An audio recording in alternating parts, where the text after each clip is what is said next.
Wine School. Hello, Wine School 420 here. Thank you for joining me. Wow, are you keeping cool this weekend? I am. It's really not that bad. It was supposed to be like 1,000 degrees today, and I don't know, maybe I'm just a lucky one, but I feel fine. So I hope you're all okay. I have another cider. This is a weird one. Tin City. Never heard of them. They're up near Paso Robles.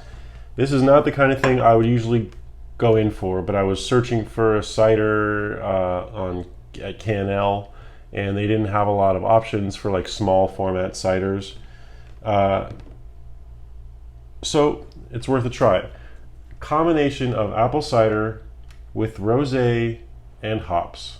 So it's literally cider, beer, wine, all in one, sort of.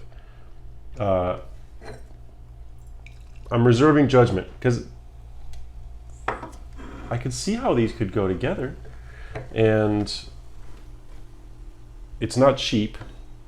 So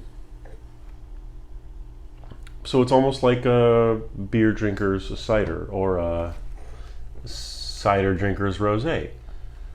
I know some people are doing things like you'll make a rosé, you'll make a wine, and the must that's left behind, the pressed skins that have already been fermented and that are like still holding some liquid, but that are pretty much just skins and pits and whatever. It's like the leftovers from wine production. Sometimes they will put another kind of juice, another wine, or in this case cider, on the must to give it some texture. My guess is that's what they're doing here. They're just not saying that because it doesn't sound as appealing.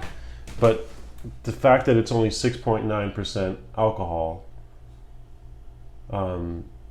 makes it seem like they're not putting a whole bunch of actual rosé wine in this, because that would bring the alcohol content way up. So curious to know how they did it. But the point is, cool concept. Let's see if it's any good. What do you think about that color? It's kind of neat, like salmon, orangish, pinkish, salmon hue. Nice, almost like champagne looking bubbles in there.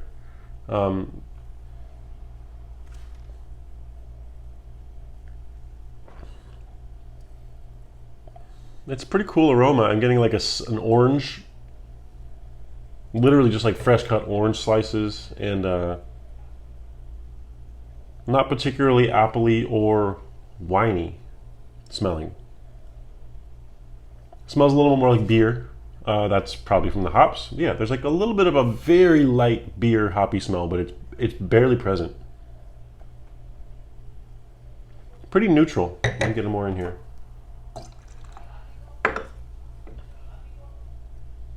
Pretty neutral smell, but it's in a fucking beer can. They're not expecting people to be swirling like the jerk that I am trying to pick out aromas. Let's taste it.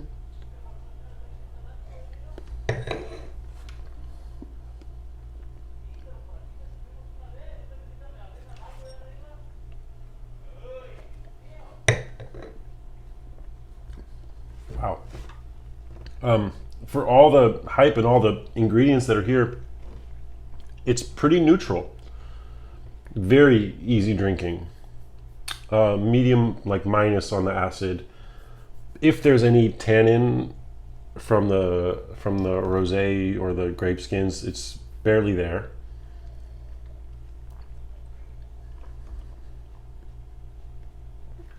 And again, it also doesn't really taste like apples. I don't sense any cider here.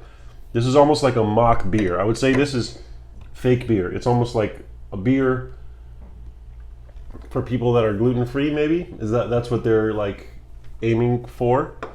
I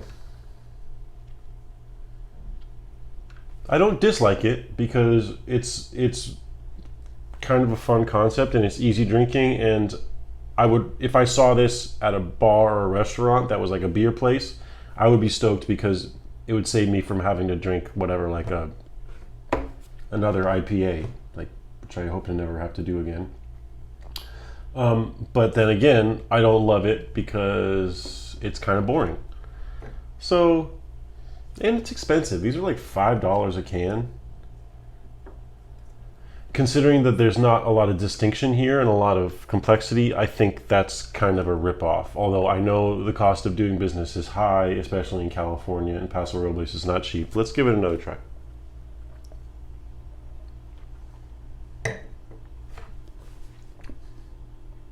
Yeah, pretty boring. This is like, I'm gonna give it a meh. Just because it's neither here nor there. Kind of expensive for what it is, or for what it tastes like. But